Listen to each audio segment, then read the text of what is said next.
Okay, hey everybody, welcome to another episode of the Black Spinner Circle vidcast with Andy Rodriguez and Al Horta. Unfortunately, my co-host Al was not able to make it today. He had to work late, so I am flying solo tonight, but I got two great guests with me today. And today's topic, we're going to be doing our top 10 horror movie or TV theme songs. So we're very excited about that. Joining me today are my very good friends, Jerry Superman Soupy. How's it going, Jerry? Doing good, man. I don't know if this is a dress up episode or not. I'm going as Negan tomorrow from The Walking Dead. I mean, you see, I got the bat, but I Yeah, got the Jason Voorhees hockey jersey on.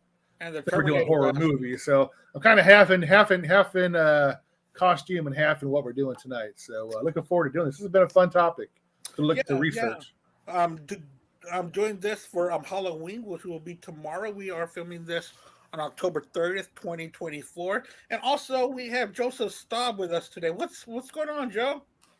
Doing good, everyone. I wore my Halloween 2 shirt, so Hmm. it's ready to talk about some good movie soundtracks. So Yeah, yeah. So we're gonna do that, and we're gonna talk a little bit about the movies that we chose and why we chose these soundtracks. As I was going through these songs, it's amazing the orchestra work, and also when we hear the theme songs during the movie or TV show, it's not the whole thing. You mm-mm. No, know, it's really cut off, and they're completely different songs once you hear them in their entirety. So we will talk about that as well. But also, we are going to be talking about some of our favorite costumes we had when we were children. But like we always do here on Black Spinner Circle Vidcast, we're going to talk about what's been spinning lately, guys. Jerry, what have you been spinning lately, man? I'm gonna do a shout out to this company called Thrifty Books. They're an online book. I got this Led Zeppelin book and this Mick Fleetwood book for $7. Man, they're Oh wow, used, but they're a little bent, but they're still in great readable shape, and they have all different fucking kinds of great, music biographies and shit like that. So I recommend you give them a look if you're interested in buying books. What I'm listening to right now is I've been really diving hard into Doro stuff the last week. Fucking absolutely love her, man. I forgot how good she was. Mm-hmm. It's been forever since I heard this. See, this got a compilation. It's got all of her great shit through all of her career, Warlock to her solo stuff and all that. I'm actually digging this Concrete Blonde album too, man. Johnette Napolitano, I think her name is the lead singer. Man, I always fucking loved her voice, and there's some really great stuff on this one. yeah. I Here's the love her one. raspy All voice. right, I'll lose a medal card for this one, but I don't care. I like this girl. But I'm really digging Dua Lipa's Nostalgia album, man. Fucking love it, dude. This woman Mm-hmm. can sing. She Oh has yeah. kind of a what separates her from others is she got kind of a disco vibe to her, but not a bad disco vibe to her music. It's Hmm. really cool, and it's I think it's really good, man. And, I do like some pop music, and I really dig her. And like I Right. said, she's definite eye candy as well. So, but not just that, I think she's actually a great entertainer and can sing. Mm-hmm. Other than that, that's about it for me. Awesome. I gotta check that out because I do like some pop, but I've never really listened to her, so I'll give Yeah, that a go. She has some good stuff. she Does she? does. I'll check it out. Yeah.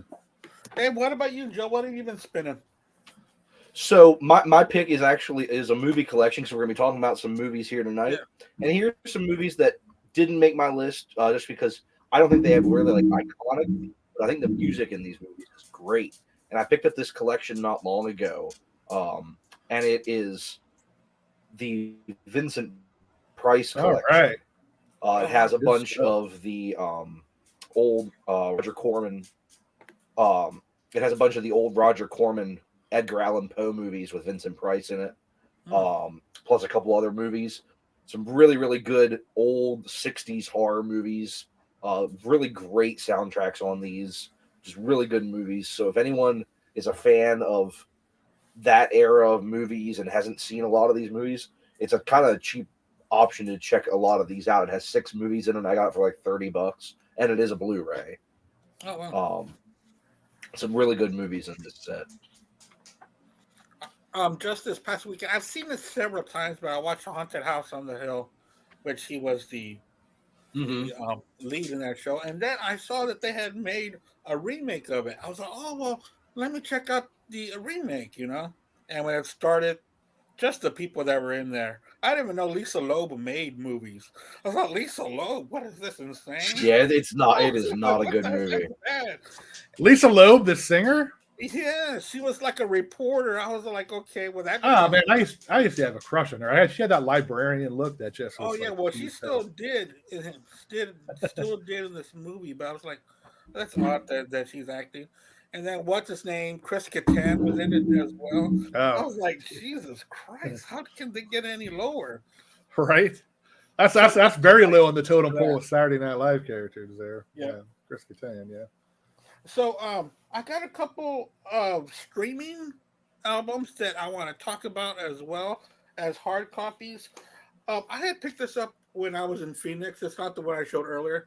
This is Neil Young's El Dorado EP, which was just released here in America probably about 6 or 7 years ago. And it was the first time it was released in America after almost 30 years of it being out there because he only released it in Japan and in Australia. So this was really cool. Um, and also, what I've been streaming was um, Iron Maiden's album with the lead singer. Um, oh, hold on, golly, this is horrible. Blaze Bailey. Oh, yes, yes, with Blaze Bailey because I want to look into a little bit more of his stuff, and it was the X Factor album that I had listened to. It was all right. It was a little bit better than I thought that it would be. Mm, His Mhm. vocals were different, but not bad. yeah. I really enjoyed it. So I probably will be looking more into that as well. And also an album that was talked about last week on What's Spinning by Joseph. Stephen Wilson's The Raven that refused to sing. Man, that album was really good. You're so right about that, Joseph. About it being an album that was released like in 2013, I believe, Mhm. Yep.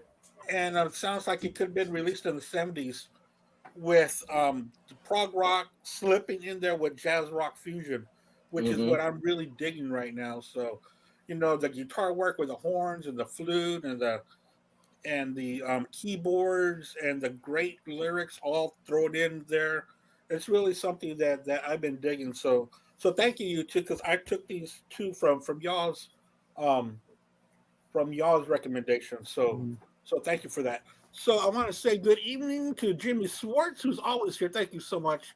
And Mark Gas Station, not a theme song, but a soundtrack. Goblins, Suspiria. We might be talking about that. I We don't might be we might be talking about know. that. I don't have many surprises on my list. A couple, I think, but we'll see as it goes. Right. So we're going to talk about the costumes that we had when we were kids. Just a couple of them that y'all might remember. Go for it, Jerry. What do you remember? A couple of them. I remember 2 years in a row. One is a sack of potatoes. We weren't very rich growing up, okay? Hmm. So my mom made this outfit out, basically a sack of potato, and made a potato head mask for me, which I remember wearing that one. It just brings back good memories. I used to, it was back in the good days where you could walk outside and trick or treat and get a whole bunch of candy. You know, Oh yeah. nowadays Oh, you yeah. got to worry about getting fucking poison or fucking needles in your candy nowadays. So all the weirdos out there. But yeah, that one I had a Han Solo costume, which I enjoyed that one very much. Offhand, basically my stuff was kind of done as Frankenstein type of outfits that weren't really a certain character per se, but my mom and sisters would make up, weird shit like some weird ape creature or some dinosaur kind of creature. I mean, I give them an A for experimenting and come up with original ideas. Well, like I said, and B, we were poor, so we had limited resources. But I tell you what, man, I treasure those times, man. I never forget them. They were so special back then. You know what I mean? Mm-hmm. Being a kid and doing all that trick or treating, man, it was just awesome. Yeah. Yeah, really, it doesn't matter if you were poor or not. It's just that these holidays, everybody was so included with whatever they had, Yep. and that's what I really liked about.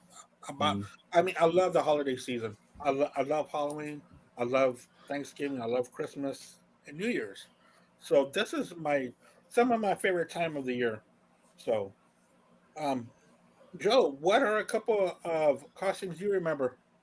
Yeah, I mean, I had some of the more common ones when I was younger. Like did a vampire one year. I had the Scream costume, stuff like that. But then one time I dressed up as Gene Simmons. My mom did the makeup and everything.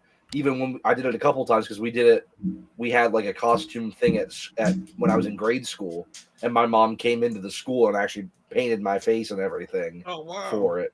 How old That's were cool. you? What'd you say? How old were you? I think I was in fourth grade when that one, and then a couple years after that, I dressed up as Angus Young. I got the whole outfit and did. Oh, wow, I that's had awesome. I had a guitar that kind of looked like Angus Young's guitar, so I Yeah. um did Angus Young. I'm trying to remember if there was any. I did Jason a couple times with the flannel and the hockey mask and all that Yeah. stuff. Yeah. But oh, and then in college I dressed up as King Diamond. So that was the last time I did anything for Halloween. I Oh, dressed up as wow. King. I did King Diamond. Yeah. Wow. Well, for me, I remember the very first one, and I don't remember it, but my grandma had these pictures, so that's how I remember.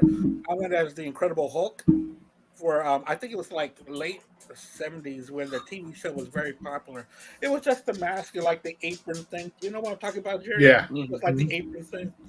And then, just like you went as Gene, I went as Paul Stanley, Nice. which which was again with the mask. You know, my mom didn't paint my face or anything. It was just a mask. Because I called my mom on my way home. I was like, "Did you paint my face or did I have a mask?" She goes, "I don't remember." So right there tells me it's probably a mask. She doesn't remember painting my face Yeah. with a big star on there.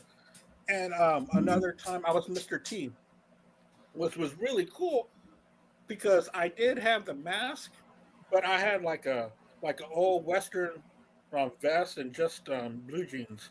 I remember this old man goes, "So where's your gold chains, Mr. T?" I told him I was the poor version of Mr. T. Yeah.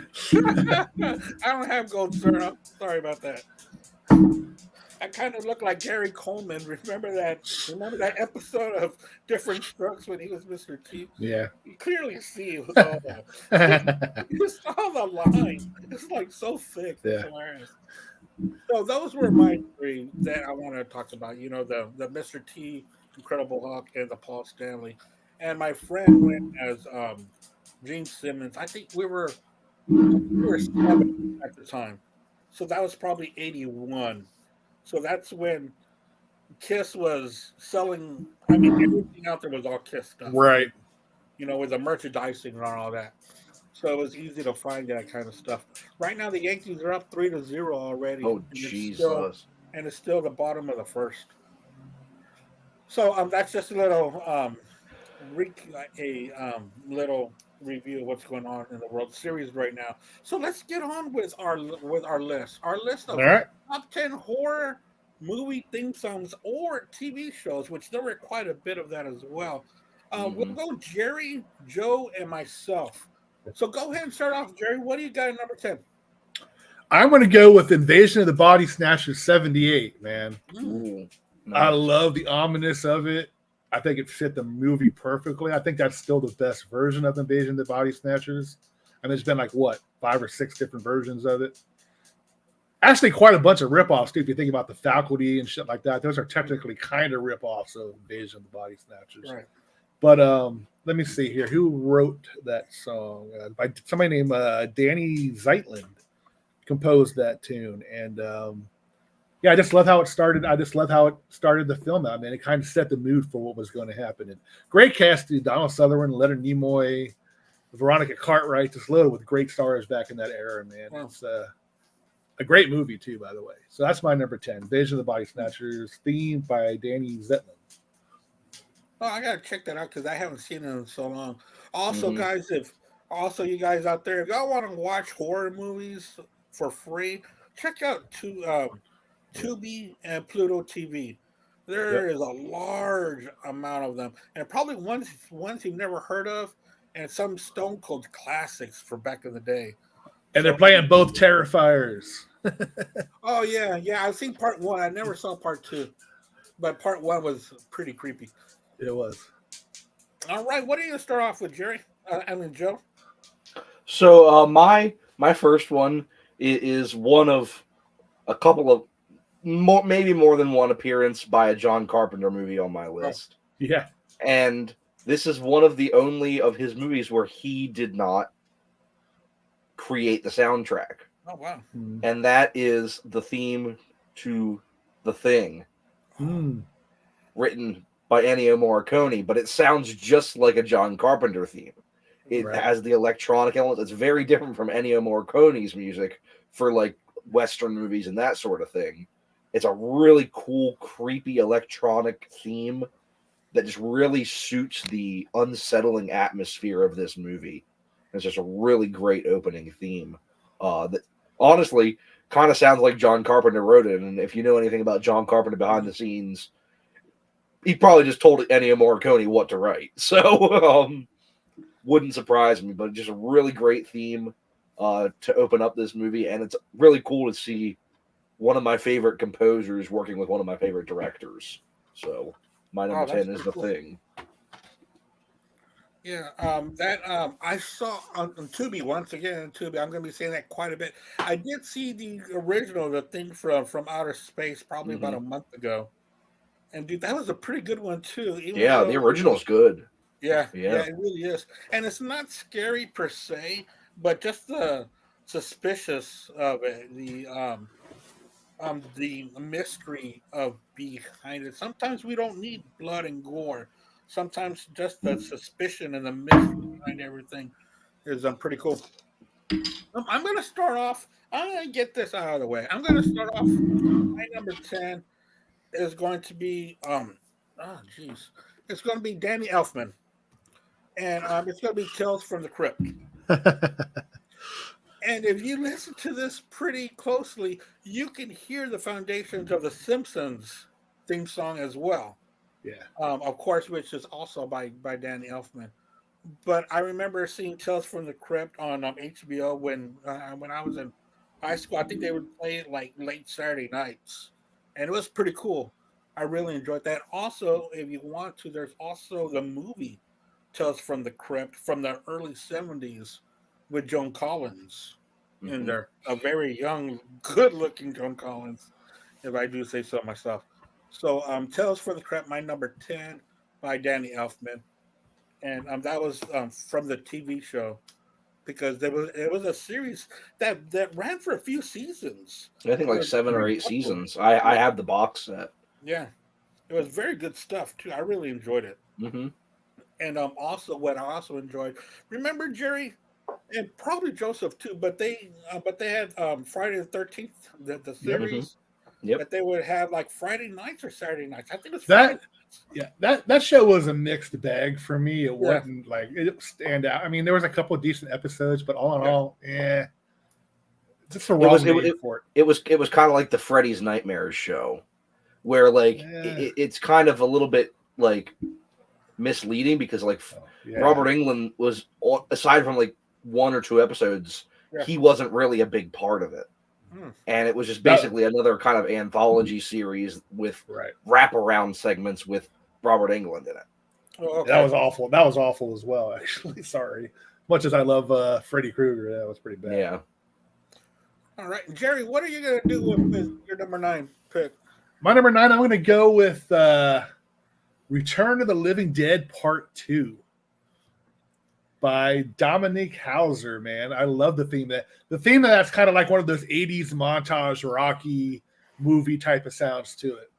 You know, it's comedic, just like the movie is kind of comedic, but it's horror at the same time. It has that beautiful woman in it. I can't remember. She was in horror movies all the time. She died a couple of years ago. I can't remember her name. She was walking around naked the whole fucking film. It was pretty awesome. But yeah, I mean, I love that song. It's actually a pretty good soundtrack, man. There's another song called "Do You Want a Party" from that. It's party movie. Time. Yeah, there you go. Fuck it, it's a fun movie, man. I mean, it's definitely not like the first Night of the Living Dead, that's for sure. But I mean, they talk, you know, especially the tar monster in the bottom. Remember that guy who was like, "Brains." And it was just a fun movie from the opening soundtrack to the fucking end, dude. So I had to put that one on there. Great song. Mm-hmm. That's my number 9. Cool. Yeah, my number 9 is going to be. I didn't do my number 9 yet, Oh, Andy. I'm so sorry, Joe. Go ahead. My bad.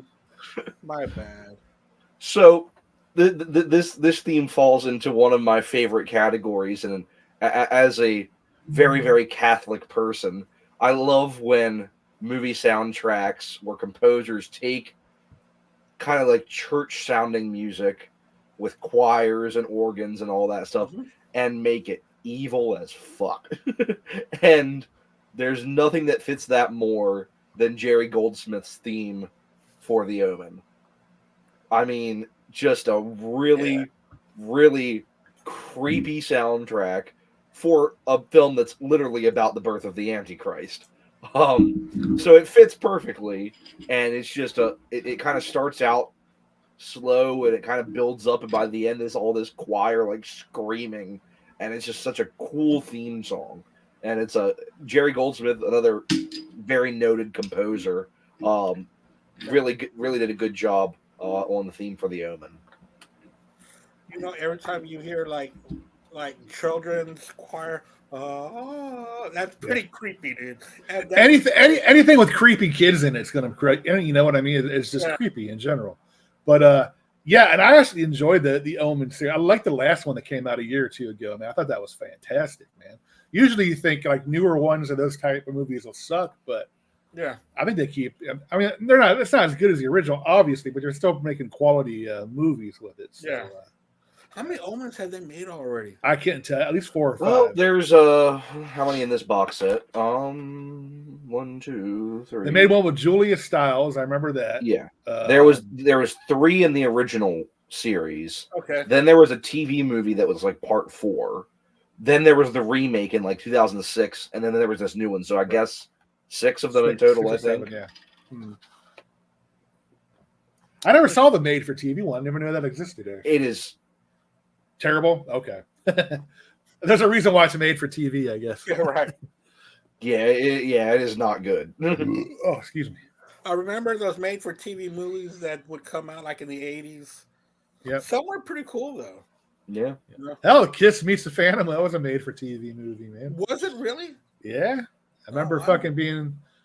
I was a kid. I don't remember if it was released in the theater or not. I don't remember. I just remember chilling out at 8 o'clock at night. It came on TV and we watched it like Channel 9 or something in Cincinnati. But I don't think it was a theater movie. I don't think. I think it was straight to TV. It was only on theaters in Europe. Okay. Oh, okay. I think it was on CBS. If I'm not. No, it was NBC. Oh, NBC. Okay. At the time, it was the fucking coolest thing ever. But look back on it now, oh man. Yeah. Well, yeah. It's not going to be good. Well, I mean, I'm a 13-year-old kid. You know, being a huge Kiss fan. Just getting into music. I mean, they were larger than life back then, man. Oh yeah. I mean, you actually thought they were from a different planet. When you're a kid. So. And you don't realize that, Ace is a fucking drunk and, Gene's a sex addict, this and that. But yeah. Well, you don't know all that as a kid. What if that would count as a horror movie? It sucked so bad it was scary. Yeah. Yeah. No, good pick. Ahoy, mateys, the ownership approaches. I think I've only seen it a couple of times. I really haven't really sunk my teeth into it that much. My number 9 is going to be the movie The Maniac from 1980. The movie. soundtrack is done by Jay Chataway. It's a really cool movie, and I found out when I looked up the lead role, Joe Spinelli. Mm-hmm. He had a lot to do with the movie, and he was also very good friends with Sylvester Stallone until they got into an argument while they were making Nighthawks together. But he is in the Rocky Part 1 and Part 2, and I couldn't remember him. I think he's the guy that's in the crowd that they always flash to. The guy with the sunglasses. Oh, you mean his boss, his hitman boss or whatever that he worked for in the beginning. Yeah. Yeah, well, he plays the role in this. And also, a fun fact after Wikipedia, his cousin is Steve Spagnuolo. Oh, yeah. The Mr. Timeout. coordinator. Yeah, Mr. Timeout. I can call timeout whenever I want. Yeah, so that's his cousin. So if y'all aren't familiar with this movie, it's a pretty creepy movie. Mhm. It's about this guy that goes out there and just kills. He's a maniac, and he's trying to put this kind of doll together back in his apartment. Tubi TV. I watched it a couple weeks ago. I Yeah. never heard of it until then. So Tubi Great TV. movie. Yeah, it's pretty cool. I really enjoyed it.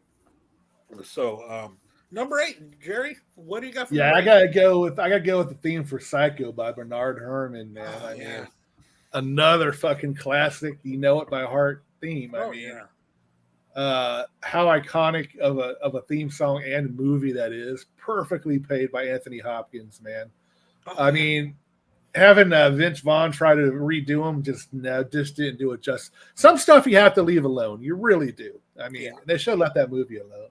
Yeah. Vivian Lee, was awesome in it. And it was Anne Heche that played it in the Oh. remake. I liked Anne Heche. I mean, she was cool, but not in that Not in role, that but, movie. No, not in that role. It was just bad. She was lifeless in that movie. yeah, I agree. Yeah. But yeah, I love that movie. I love the soundtrack to it. It's recognizable as hell again. Yeah, I mean, what else can we say? We all know what it is. So, written by or composed by Bernard Herrmann. Some of these people, I didn't know some of these people that wrote these songs. This was kind of interesting learning that Mhm. fact too about. Yeah. So really cool. So Bernard that's my Herrmann number- did quite a few soundtracks too. He was Did he? really, really like in that time period. He was doing a lot of stuff. cool.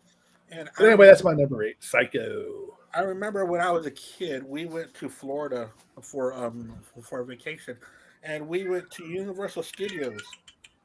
And one of the things that they were doing was that they were doing stage acting of a couple of scenes from Psycho on stage. So it was pretty cool to go see that. They had the house and the actors acting it out. So that was pretty cool. I've got this. I was going to show this. It's not part 1, but it's a Psycho 2 soundtrack. I like that. I like that movie actually. Yeah. I like all three of them. Yeah, Yeah. part 2 was good too. And y'all were talking about Jerry Goldsmith. Jerry Goldsmith does this one too. Yes. The Psycho 2. Which still has the theme song in there as well, but also has some dialogue from the movie. I really like it when some soundtracks have dialogue from the movie. It's pretty cool. All right, Jerry. I'm sorry, Joe. What is your number 8? All right. Well, this is a movie that I always struggle with a little bit just because of who directed it and everything that has happened since regarding this gentleman. But it's still a great movie, really creepy movie, and the opening theme is another one of those things where it's kind of a juxtaposition of something that you wouldn't expect to be really creepy, but it is, and that is the theme to Rosemary's Baby by Christoph Kameda, and it's a lullaby, and it's a really kind of like somber lullaby, but when you put it over the opening credits for this movie, it becomes really, really, really, really, really, really creepy. And especially when you know what the plot of the movie is about. Yeah. And it's just a really, really great opening theme that fits the movie perfectly. And that's kind of what a lot of these on my list are, where it's like some of them are great on their own, but a lot of them, it's just how they fit into the movie itself is what puts it on my list. And this is definitely one of those. So Rosemary's Baby. Yeah, a lot of people say The Exorcist was the creepiest movie they ever seen, but I think Rosemary Baby is a lot more disturbing than The Exorcist. Oh, yeah. In my opinion. I mean, it literally yeah. shows a scene of a woman getting drugged and then raped by the devil. Yeah, with a bunch of naked old people standing in a room. I mean, the crucifix scene in The Exorcist was pretty out there, but yeah, I agree. That scene is a little disturbing, more disturbing, I think. There's some warped fucking minds out there, but thank God for that because it was entertaining. Yeah, All right. The first time I saw Rosemary's Baby, I was a teenager, and we saw it. We're like, oh, Rosemary's Baby is badass, blah blah blah. So we watched it. We're like, ugh. But as I got older, and really paid attention to the characters and who they were and why they were acting the way that they were. Freaking, freaking creepy, dude. It Hmm. just to think that a building and everybody was in on it except for you. Hmm. It's it's pretty badass. And it's funny to think about because so many of those actors playing the elderly people in that movie were like very like they were actors you'd see everywhere. So like you can watch an episode of the Andy Griffith Show, and some of the old people from Rosemary's Baby that are Satan worshippers just Yeah. show up as these like little old ladies on Andy Griffith, and you're like, oh my god, that's the lady that's standing there naked in Rosemary's Baby. Yep. Yeah, and it seems like there was a remake of that back in I think there 2014. was. Yeah. It says I'm looking at it now. It's a miniseries remake. Mm, Hmm. that does not sound promising. No, it doesn't. And let me see who plays the. Oh, Zoe Saldana. Huh.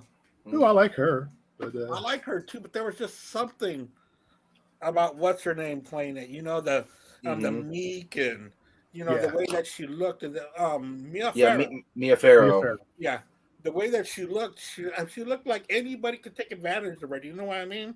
Hmm. And then you have all these evil people around her doing just that. You know, it's pretty wild. All right, what's your next pick, Joe? That was my pick. Oh, geez, so sorry, so sorry. I'm trying to do a bunch of little different things back here. Sorry about that, Joe. My bad. We're at number 8. Hmm. I'm going with Lalo Schifrin's The Amityville Horror Mm. from the original one. I really like that movie. I thought Rod Steiger played a great priest in that, Hmm. and I've always liked James Brolin, him and Margot her. Kidder, Margot Yes. Kidder. Yeah. Yes, a Margot Kidder. I thought she was beautiful in that movie actually. So that's my number 8 pick is Amityville Horror. You know, I didn't think the remake with Ryan Reynolds was that bad either, man. I thought that was actually pretty good. Actually, I was surprised by that one. Who played the lead actress on that one? Oh, I can't remember. It was this blonde girl. She's really pretty. She's from Britain. I can't remember her name. Oh, okay. Have you ever seen that movie? What's the horror movie? Terestas. You ever see that one? Where these kids went to this place in Brazil and they kidnapped them and tried to harvest the organs. You ever see that one? No. No? Okay, No. well, she's in that one. I'm trying to think what else she's been in, but I can't remember. Oh, jeez. But yeah, I mean, she was I can't, but yeah, that's who it is. And yeah, I thought it was acted pretty good. I mean, that's the first time I actually ever seen Ryan Reynolds. I never knew he was a comedic actor, but I think that is probably one of his biggest first films, wasn't it? I know he was in a couple small ones before that, but I think Amityville might have been his. I could be wrong. His first, like, I wouldn't call it a big success, but a lot of people learned who Ryan Reynolds was from that movie. At least my wife did, because especially when he took off the shirt, she still rewinds that scene a lot. But Well, yeah. But anyway, yeah. But yeah, great pick. I forgot about that movie actually. back in the day on Nickelodeon, there was this show called 15, and Ryan Reynolds was in that TV show, and I think he might have been like, I guess 14 or 15 years old. It was like a Degrassi kind of high school drama, and it would come out on, I think it was Nickelodeon, because it would come out around the same time as You Can't Do That on Television. So I would just keep it on there and watch 15 with my sisters. And Ryan Reynolds was from that show. You can still catch it on Tubi. On YouTube. All right, Joe. What's your next one? It's Jerry. I think so. It's Melissa George. Actually, is the woman who played Ryan Reynolds' wife in that one. She's been in a lot of stuff. If you saw a picture of you remember. I'm sorry. Anyway, without Al here, I'm lost. that's all right. Before. This is probably too low on the list. I think maybe I don't know, but I gotta put it on there. I mean, technically, I don't know. People don't think this is a horror movie. I think it's an absolute horror movie. But I got to go with Jaws by John Williams, man. I mean, come on. How more? You consider it a horror movie, right? Oh, yeah. It's a scary Yeah, movie. I know some people say it's horror or drama, but I definitely think it's horror. And talking about iconic, I mean, come on, man. I mean, Yeah. I know I got it ranked too fucking low on my list. I get that, but there's so many more I like ahead of it. I mean, dun dun. I mean, how ominous is that beginning? Dun dun dun dun. Dude. Airplane 2 used it, you know. Mm-hmm. I mean, it's been used in a lot of stuff. Oh yeah. It's So iconic. It's it kinda- is. It really is. It just starts out slow and it gets fast. Fucking brilliant, actually. It fits and it fits right into the movie too perfectly. So Oh yeah. And that's my that- next one. Yeah. And that movie, excuse me, that movie is so iconic, so scary. It changed the way people thought about going to the It beach. did. I mean, Yeah. it just wiped out the beach like for a couple of years. It's I mean, crazy. just that opening scene with that woman swimming. I mean, it's just Yeah. fucking. Yeah, it just lures you in with the theme and going into that perfect. Yeah. So that's my next one. That's my number. What is that? Number 8? No, 7. 7. Number 7. All right, Joe, what's your number 7, man? All right, my number 7 is the theme to the original Nightmare on Elm Street by Charles Bernstein. Hmm. Just a really, really creepy theme song. I mean, you think about the opening scene of the first movie where Tina's running around in the school and the goat comes out and all this stuff, and it's that opening theme of the dun dun dun dun dun dun dun dun, and then it goes into the kind of really atmospheric, creepy music, and it's a simple theme, but it fits so well and sets up kind of what this movie is from the get-go. And of course, the music changed a lot later on in the series as the tone of the series changed. I mean, of course, Dream Warriors by Dokken was the theme for the third movie, and Right. all kinds of other stuff, but just the original instrumental theme from the first Nightmare on Elm Street movie, written by Charles Bernstein, absolutely classic. Yeah, I mean that. Plus, you got the 1, 2, Freddy's Mhm. coming for you. I mean, the whole fucking soundtrack is creepy. It really is. Mhm. Man. It was You well better done. lock the door. Freddy Yeah. Crucifix. Yeah, it was just fucking amazing. Yep, good pick there. Yeah. My number 7 is going to be the first of 2 for this woman that I'm going to pick. But my number 7 by Wendy Carlos. I'm going with A Clockwork Orange. Ooh, nice. It might not be that scary of a movie, but it kind of is. I mean, these It's a mind trip movie. It really just is. attacked Mhm. people at random, and ultra violence was what was in store for them in the night. And then they turn on the leader. But man, in fact, I've got the soundtrack of vinyl back here. It's just a creepy soundtrack. Yeah, kicking the shit out of people, singing in the rain. Yeah, it was a Yeah. mind fuck movie. It really was. Especially when they're trying to get him out of the sex addiction or whatever. That whole part, where they made him watch all these movies and shit. And, Yeah, yeah, it was really exactly. When Yeah, their eyes open, yeah. bugged out, and the way that they would, like when they broke into that woman's home and just beat her senseless Yep. with this big old dildo, just whack, beat her to death, dude. Some crazy scenes in that, movie.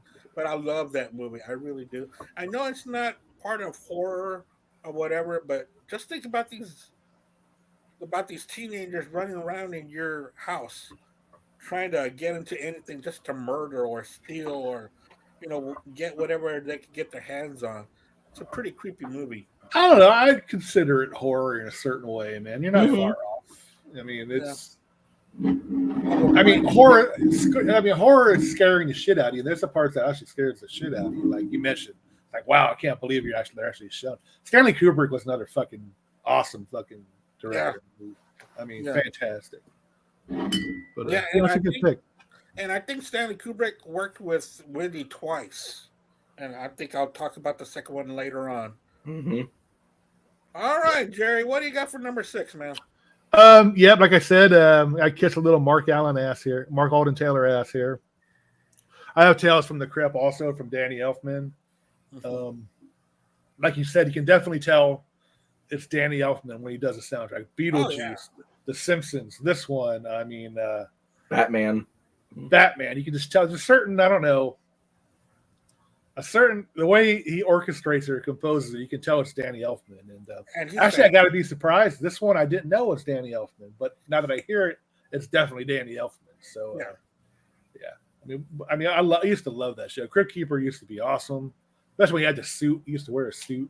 Yeah. It was just really cool and funny and well done. I think that wasn't originally a cable show, right? HBO or It was HBO. Yeah. HBO, yeah. Then it went on to like late night. I guess maybe a syndication. Oh yeah, it went to syndication, but it started off on HBO. Yeah. It was so cool. I mean, just the opening, the Crypt Keeper, and the stories.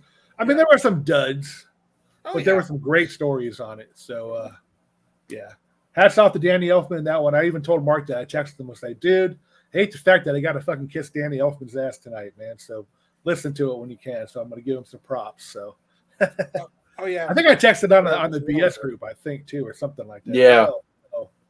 Yeah. So that's it. Yeah. I mean, Tales from the Crypt by Danny Elfman. All right, great pick. I like the way. I'm just like I was saying, the way that he would wear that suit, have his hair combed. That's awesome. Just awesome. All right, Joe, what's your next pick, man? All right. Well, Jerry already mentioned it. The Psycho theme from Bernard Herrmann. I mean, iconic, so influential in what horror movie music would become. Just really fit so perfectly. And came out of nowhere, kind of, with like some of the other music in the movie. It's just such a great soundtrack in general, and the theme is absolutely classic. Yeah. And the movie, again, you don't see that much blood and gore and guts, but it's just a creepy, scary movie. Thinking that this dude is out there, hanging around this hotel in the middle of nowhere, waiting for you to check in. Mm-hmm. And you actually think he has a mother up there, for when you first see it. I mean, of course. You think that he's taking. You're like, man, his mom's a bitch. Mm-hmm. I mean, most iconic line, one of the most iconic. We all go a little crazy sometimes. I mean, come on, that's fucking just awesome. Yeah. And Anthony Hopkins just nailed that role, man. Oh yeah. Perfect. And what was that? 61, if I'm not mistaken. I thought it was a little later than that, but you might be right. I thought it was like 64, 65, but I don't know, Joseph, you got it right in your hand. What is it? Joseph, is that 61? Psycho? What? 60. Was that 60. released in 1961? 60. Okay, wow, earlier than I thought. 60. Okay, gotcha. Okay. Yeah. Well, that's crazy. But Alfred Hitchcock, if you go back and watch Alfred Hitchcock movies, they got that undertone of a mysterious stuff. So I really like them. And I remember being a kid on Nick at Night, they would show the Alfred Hitchcock hour on Nick at Night. Like after you would watch the Monkeys and all that, they would show Alfred. The Monkeys, and he got some Alfred Hitchcock afterwards. Yeah. Pretty cool. All right, Joe, what's your next one, man? What? That was mine. Oh, you did Psycho? Yeah, that was mine. Oh yeah. That's right. Because I was about to echo you as well. My next one, my number 6 is also Psycho, from Psycho 1 by Bernard Herrmann as well. We just talked about it. So go ahead, Jerry. What's your number 5, man? Gotta go with the original Friday the 13th fucking theme from Harry Medfredini, I think his name is. Mm-hmm. I'm sure I'm fucking that name up, but no, you got it.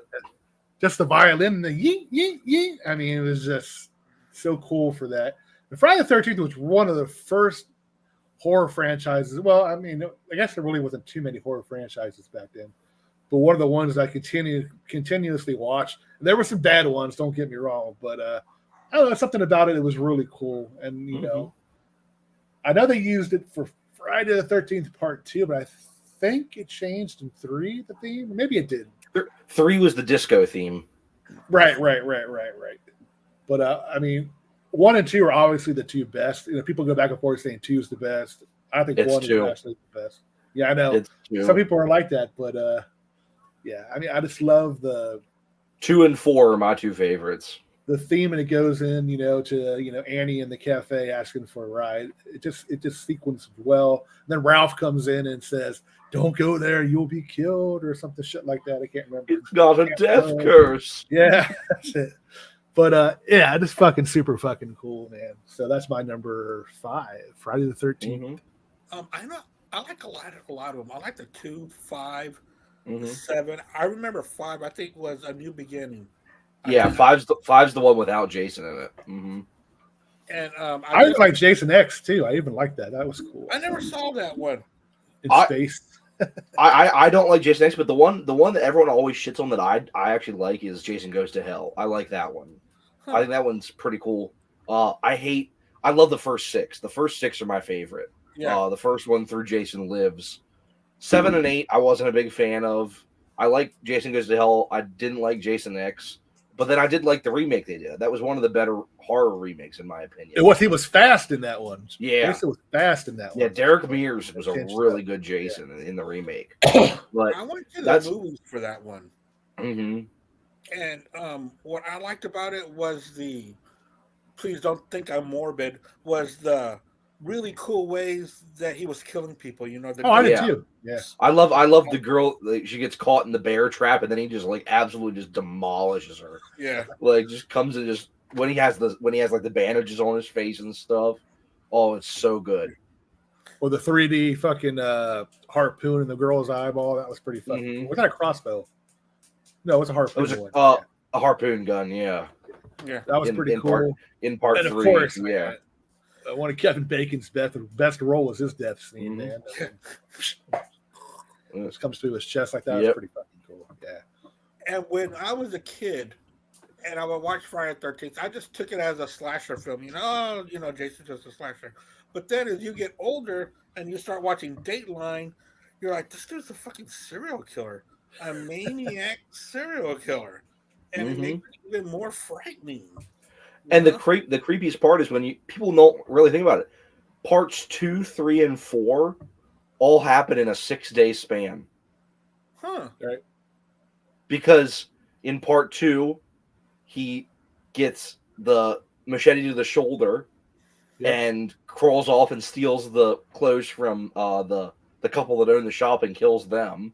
And then he goes and stays over to heal in the barn at the Higgins Haven where part 3 happens, kills all them, gets the axe to the head, gets taken to the hospital, escapes from the hospital, goes and kills all the people in the house next to the Jarvises, and then gets killed. All that's in like a 6-day span, right? Where he kills 40 people in a 6-day span. Yeah, there really wasn't. They really didn't explain how long it was between 1 and 2. They say 5 years. They say 5 years. Okay. Yeah, because that's set in 79, and then it's 84 is when the 2, 3, and 4 are all set. Okay. Yeah, that was a surprising thing. They brought Amy Steele back to kill her. That was kind of weird. I didn't expect that. That was not Amy Steele. Adrian. Adrian, what's her name? Yeah, I know it's the wrong person. Amy Steele was Ginny. Yes. Oh shit! You're right. I can't remember her name. But anyway, her Alice from part 1. Yeah. Which they do say that when in part 2 when they're sitting around the campfire scene, when he's telling the campfire story about Jason, he says it's been 5 years since anyone's been here, and that's when they say how long it's been since Alice disappeared. Oh, okay. Okay, yeah, that's just a really good franchise. Adrian King. Yes, you're right. Correct. Adrian King. Right, Joe. Adrian King. Yeah. Yeah, no, Friday the 13th is like by far my favorite franchise of any of these, but the theme did not make my list, surprisingly. I love the music, but it didn't make my list for some reason. One thing that did make my list is one of the things that kind of birthed all of this music, and that is the Twilight Zone. Oh yeah. One of the most iconic TV themes of all time. And surprisingly, I was reading up on this. the iconic theme from the Twilight Zone was actually not the original theme. Originally, in season 1, Bernard Herrmann actually wrote a theme for the Twilight Zone that was wow. not the iconic theme. And the theme that they use that everyone knows, that was actually just stock music. Wow. And they used it, and they put it, they like put a bunch of stock music together and turned it into the theme, and it became one of the most iconic themes of all time. That's like right there with Jaws yeah. and then as far as iconic wise. Yeah. Absolutely. Yeah. And popular culture, that's what I was going to say, Jerry. It's just like the Jaws thing. So what do you mean by stock, Joe? So it's music that was just, it was written and used by a bunch of different people. So like a studio will just have a composer write a bunch of music, Okay. and they just have it on file. Okay. And Like having it in stock.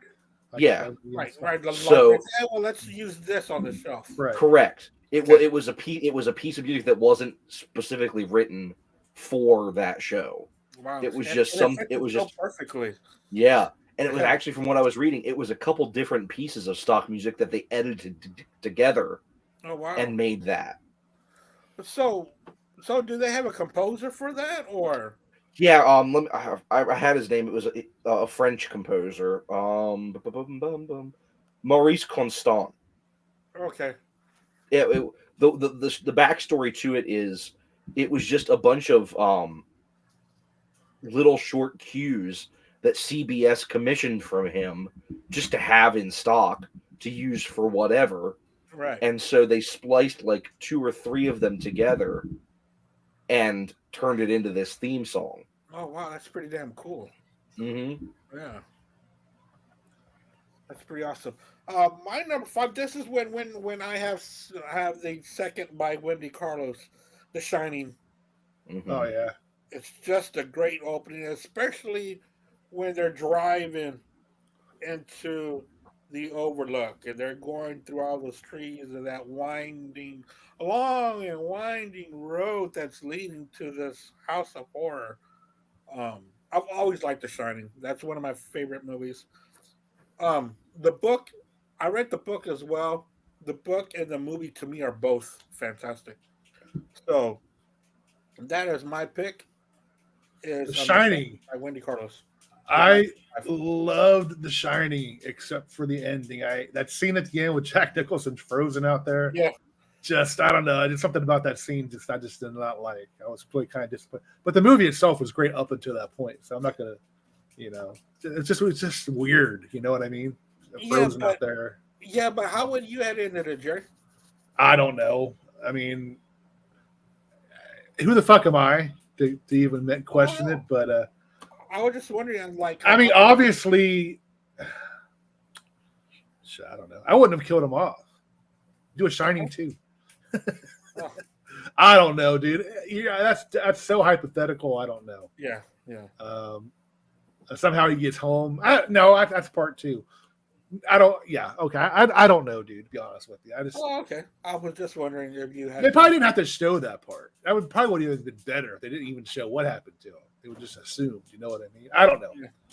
But just my opinion. But it's a great fucking movie. I mean, come on. Yeah, it's great. I like the picture at the end where these souls took him into their mess, and he's in that picture with everybody else from I guess the 1929, I believe. Yeah. That picture was, Mhm.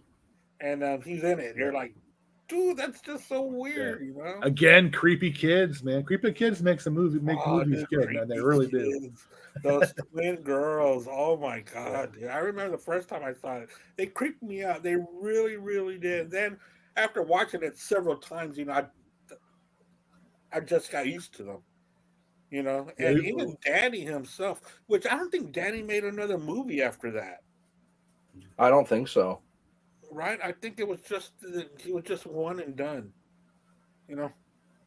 So that's my pick is The Shining. All right, Jerry, what's your number 4? Gotta go with the theme from the movie Creep Show by John Harrison, man. Mm-hmm. I love how it starts out with the storm, got the wind blowing and the lightning. And then this, again, some great great music comes in over the comic. You know, the animated part of the comic book, flapping in the wind. Just fits so perfectly. Any guys watch the new Creep Show? No, I have not. It's hit and miss. There's some good stories and there's some really stupid ones. So, I mean, it's worth a watch. I mean, if you're into the Creep Show, you know.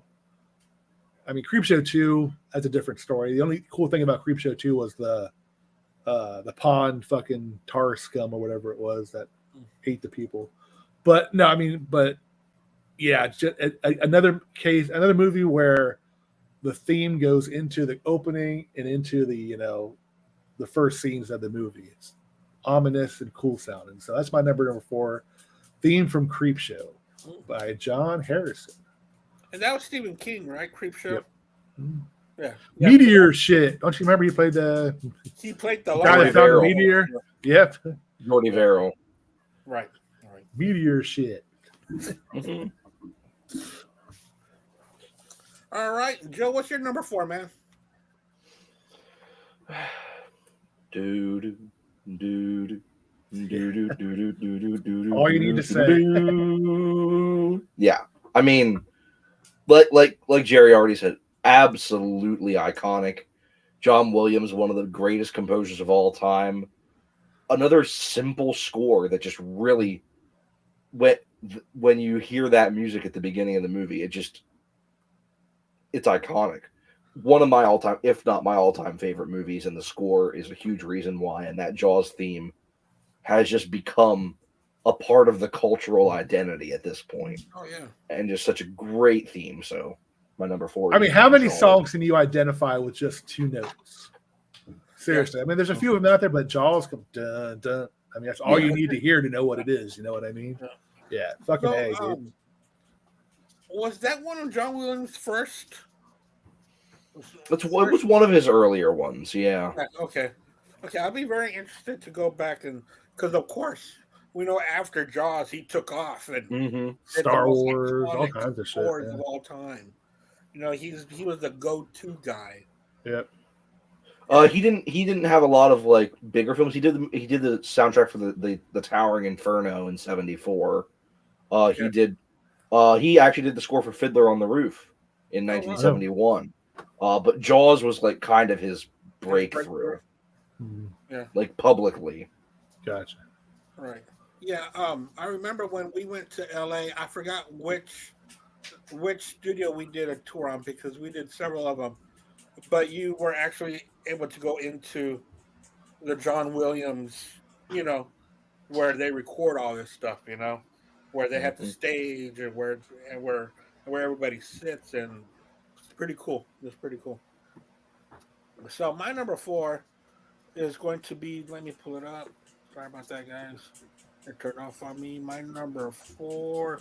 Oh, Suspiria by Goblin.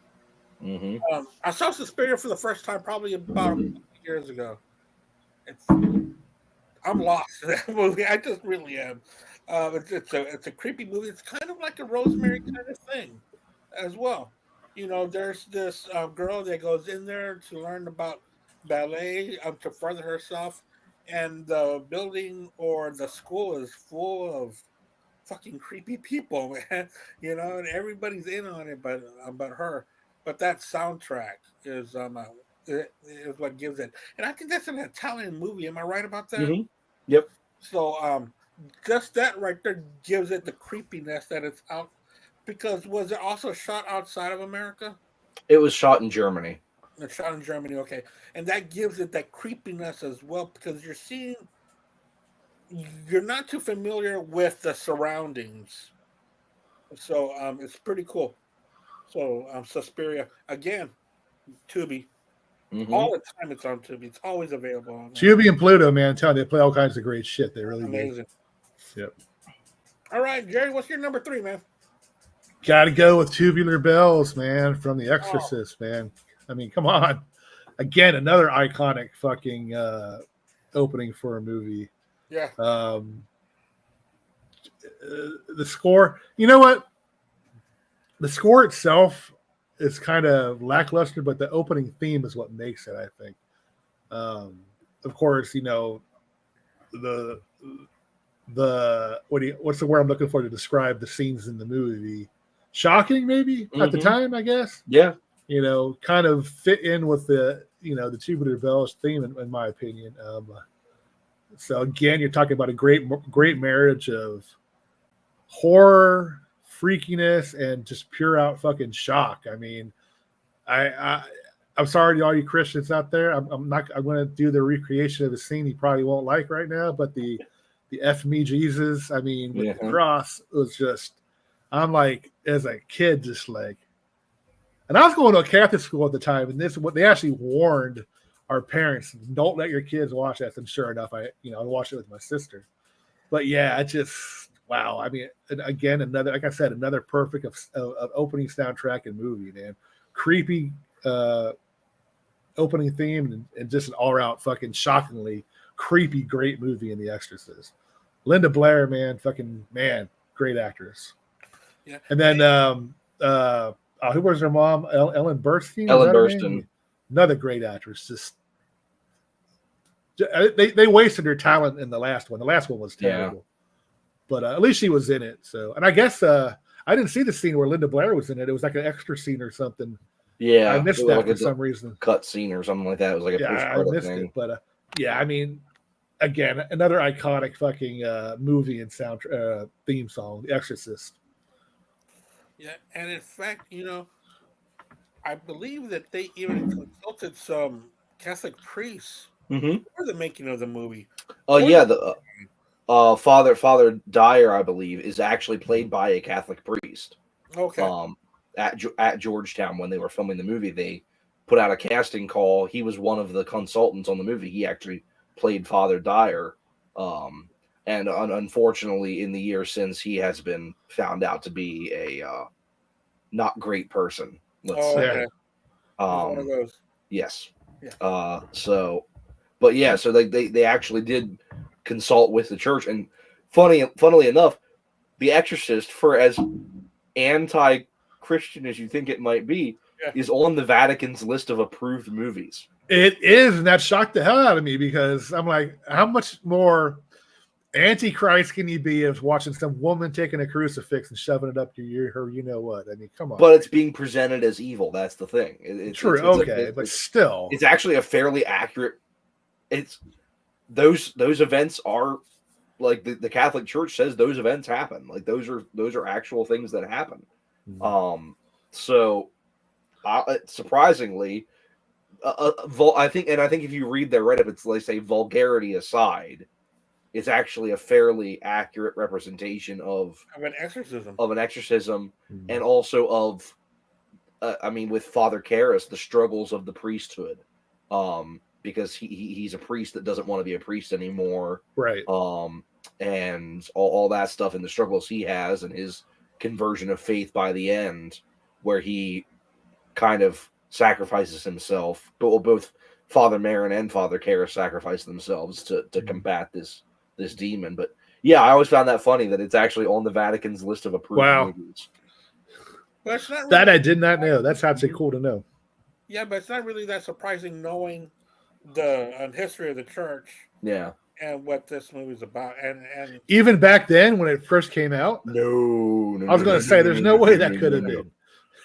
No, later I think. Okay, that makes more sense now. Yeah, but that's the thing about that priest, because it gives our faith a bad name when really it's the man that's doing this, not the faith. Yeah, I really wish that. I really hate to get into this, but I wish that there were adult-like men instead of being hidden or being protected. Because once they broke the oath, that's it. They should be taken out and thrown in prison just like anybody else. Yeah. Unfortunately, they don't ask me for my opinion about things like that. It would save so much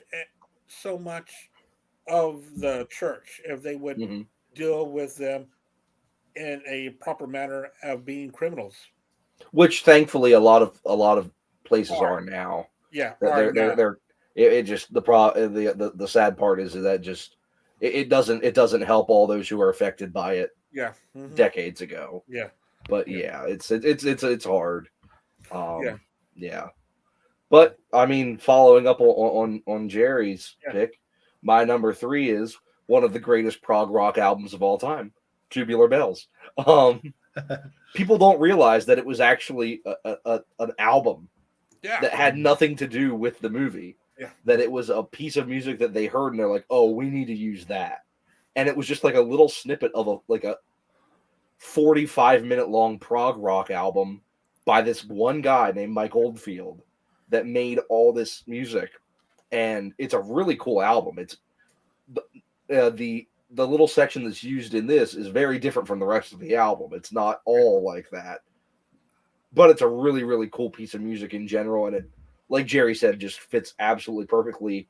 And in general, the rest of the score, like he said, is not that great, but that piece of music is so iconic for this movie that it just takes everything out. Like, that's all you think about when you think of this movie. Right. Yeah, and the thing is that I've got that vinyl. I've got Tubular Bells, and I fell in love with it. I think it's fantastic. And if you listen to this, listen to the Exorcist theme song, and let the whole song play. It's really great guitar work on it. It really is. I've got that soundtrack by him, and I also have the Killing Fields, which was another good soundtrack by Mike Oldfield. And it's so funny because my number 3 is exactly the same thing. That's funny. Is my number 3 as well. So we've talked about it at length, more at length. So go ahead, Jerry. What's your number 2, man? I mean, John Carpenter and Halloween, man. I mean, up there with Jaws, man, as far as iconic fucking horror movie themes, man. Basic and simple, kind of like Tubular Bells in a way, if you think about it, and Twilight Zone. Just had that, just really. I love how the credits come in too during it, and yeah, I mean, what else more? Like I said, what else more can we say about it? What a great movie it was. I mean, the franchise in its whole, there were some definitely weak points into it, but there was some good stuff in it. I mean, I could have done without the Paul Rudd one and the one where I think it was a H2O. I didn't really care for that one too much. So that was one of the only of the later ones that I liked. I mean, it had Jamie Lee Curtis in it, so that's the only thing I really did like about it. I like that one though. Mm-hmm. The last two were okay. I really liked the 2018 one, the first of that trilogy, and then the last two I wasn't a big fan of. Yeah, especially the last one. He was living in some fucking tunnel all this time. It's like, yeah, really? How weird is that? Yeah. But as far as the theme goes, I mean, definitely a legendary, movie theme. Perfectly apt for Halloween, man. So that's my number 2. Oh yeah, I mean, just the beginning of that first movie when everyone's going trick or treating, and you feel the authenticity of Halloween of the movie. It's great. All right, Joe. What's your number 2, man? Well, Andy already nailed it. Goblin Suspiria. Just one of the it's a soundtrack that I can just sit and listen to as a soundtrack because it's such a cool soundtrack. Mm-hmm. And Goblin was really involved in Dario Argento's filmography. They did the soundtrack for Deep Red, another of my favorite of his movies. They also did part of the soundtrack for Dawn of the Dead, George Romero's sequel to Night of the Living Dead. You hear a lot more of their contributions on the European version than the American version of Dawn of the Dead. But this movie is all Goblin all the time. And their main theme over the opening credits when Jessica Harper's running through the rain to catch the cab is just iconic. And you just hear, what I love is they don't really try to hide what the movie's about because you just hear somebody shouting, witch, witch, witch, over the whole soundtrack. Yeah. I love a movie where we don't have to figure things out. You know what I mean? I like those type of movies. Trust me, this movie is you have to figure a lot of shit out about this movie. But they don't hide what the main thing is about. No, it's about wishes. Yeah. But it's like Andy said, it's a tough movie to follow at points. But the imagery of this movie is so cool. The colors are beautiful, and the soundtrack is just one of the greatest of all time. And the main theme is just so cool.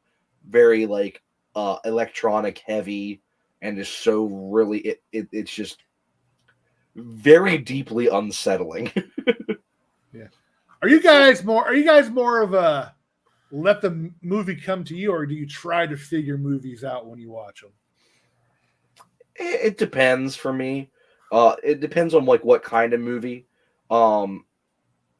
Like there's different movies where I'll just sit and enjoy it. There's movies where like the kind of make you think kind of movies where I'm a little bit more like, okay, what's going on here? What's going to happen? But it depends what kind of mood I'm in and what kind of movie it is, really.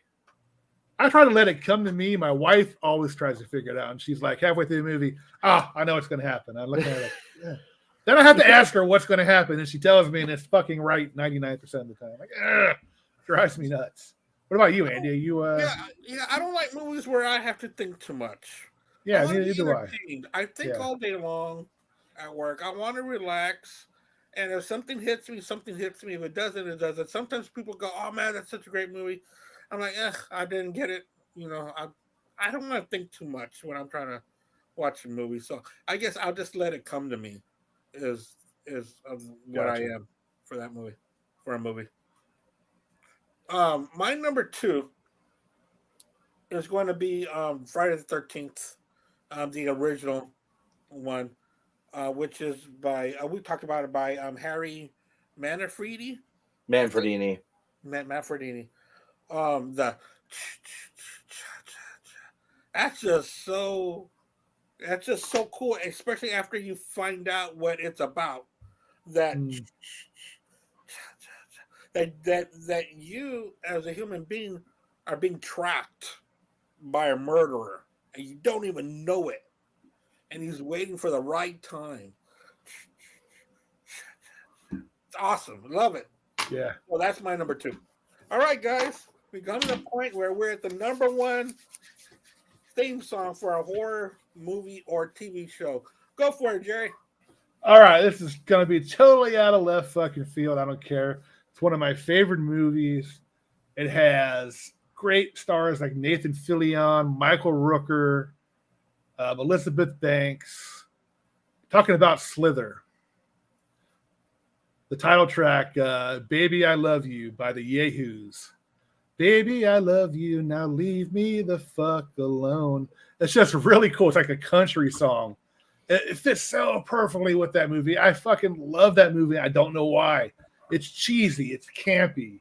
It's funny. I like comedy horrors, and it definitely is. Yeah. And Michael Rooker, man, it's an amazing fucking actor, dude. I'm surprised he's not in anything.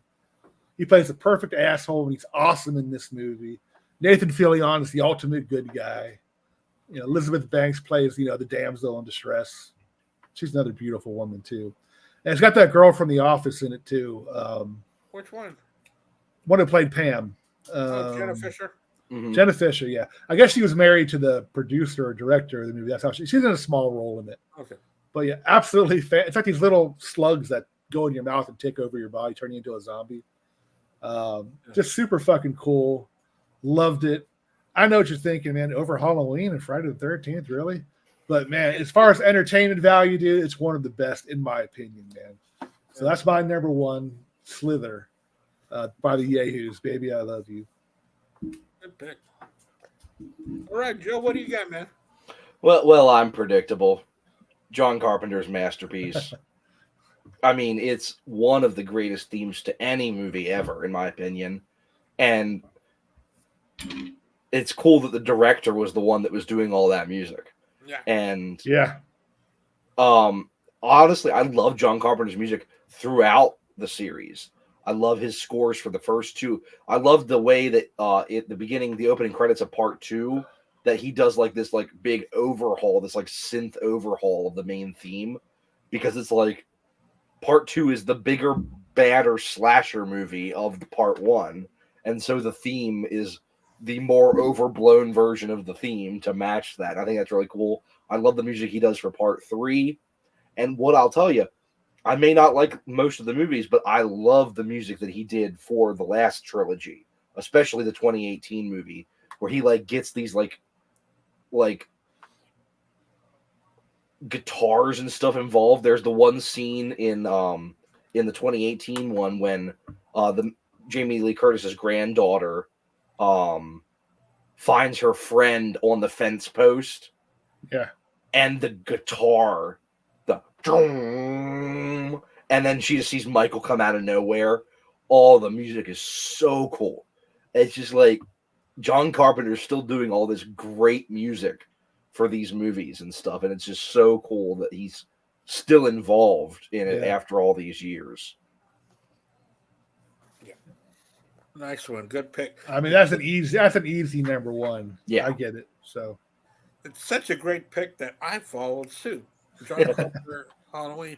And the reason for it, it's Halloween, blah, blah, blah. But just like you said, Joe, it's something that he is the one who wrote this, composed it, and this is his project. The whole thing is his project. And it's so cool that he takes the bull by the horns, and the music is just as important as the movie. Mm-hmm. They really go hand in hand together, and it really sets things up. So that is also my number one, Halloween by John Carpenter. All right, guys, that does it with our list. Thank you so much. And hey, Al, we missed you, but Al will be back next week. Anything else y'all want to add? Anything y'all want to plug? Happy Halloween. Yeah, happy Halloween. Our next two BS sessions are next week. We're going to be doing Joe's idea of doing our top. We're going to stick with the TV theme for a couple of weeks here. We're going to be doing Westerns next Thursday. And then after that, we're going to be doing our top 11 stoner movies on that one. Cool. And then I have an idea of doing a top 11 Styx record after that. Ooh. We'll see. I didn't ask Mark yet about that. So we'll see. I'm sure you'll do it. But if we do, I'm on that one. Yeah. And then Friday night, we're doing a Freeform with Andy. His pick, Please Please Me by the Beatles. Yeah. Going to review that on the Freeform. We got Tuesday. We've got our Gridiron Smackdown coming. We have a new idea we're going to add to, which is going to be pretty interesting. What else? We got the 3 Shots Down coming sometime in the future again. Like I said, we got to get maybe I'll text Kate after this and see if she's got an idea yet. Yeah. So yeah, we got a lot coming up. So, looking forward to getting it out. Yeah. It looks like I took a couple of weeks off here in October. Boy, November is stacking up for me, so I'm excited about all that. Yeah, that is going on. And what about you, Joe? I know that Western theme is your idea. Yeah, it was something I put out in the group chat a month or so ago, just kind of throwing ideas out. Jerry jumped on it, which I really appreciated. Jerry made his list right then and there. I did that same night. And I Western movies are something that I just grew up really loving and still have a huge passion for. And so I'm excited because it's something that we really just in our groups don't really get to talk about too much. Right. So I'm excited to talk about Western movies next week. If Jerry's Styx idea goes through, I'm excited to be a part of that. How much I love Styx, but I got those coming up. I'm horrifically busy right now with they're moving me around with my teaching job and stuff, so I'm picking up all kinds of stuff right now, and church choir and helping out. I'm assistant directing my high school's fall play, so I got all kinds of stuff going on right now, and still I have time to where are you finding the time? Yeah, because no one has practice at 9:00 at night. So that is true too. Yeah, it's always good to work all day and do everything you got to do, and then come on home and hang out with friends and have a nice Jack Daniels, sit and talk about movies and music. Nothing better. So next week on the Black Spinner Circle, we are going to be ranking the last tracks on Beatle albums, and then I will be doing a lot of things there with both Jerry and Joe, which they've already mentioned. I'm not going to be on the Western one, but I am going to be on the stoner movie one. That sounds very interesting to me. Tomorrow's Halloween, so everybody have a happy Halloween. I got to work late tomorrow because I'm going to work for a coworker so that she can take her kids trick-or-treating. Mm-hmm. So, anyone who is trick-or-treating, my town's trick-or-treat was last week, but anyone who is trick-or-treating tomorrow, be safe. Yeah. I know pedestrian traffic is hard a lot of times, that even though a lot of places will have officials out, a lot of times drivers still aren't very considerate, so make sure that you and your kids are safe. have a great time, and make sure you're back home for the countdown at 9 p.m. Silver Shamrock.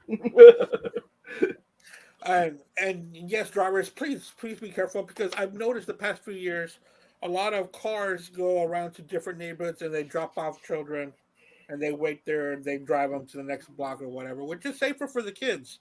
But also, there's a lot of people out there that are wandering around.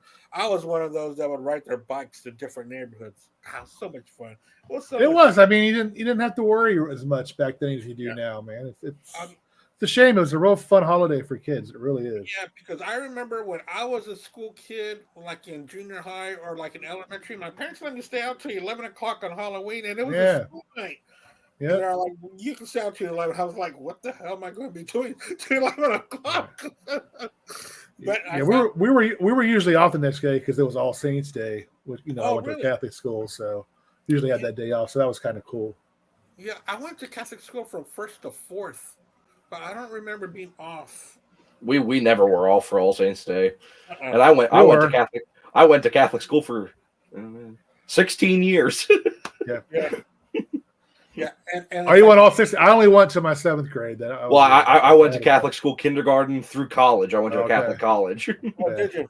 Yeah, and in fact, I do gotta go to mass at 6:45 Friday morning for All Saints Day mass. All right, guys, thank you so much for joining me. Thank you. Also, thanks a lot for Jimmy Schwartz for watching, and for Mark's gas station. Thank you for being on the comment section, and we'll see y'all around, guys. Thank y'all so much. Y'all take care. All right, y'all take care, man. See ya. Bye.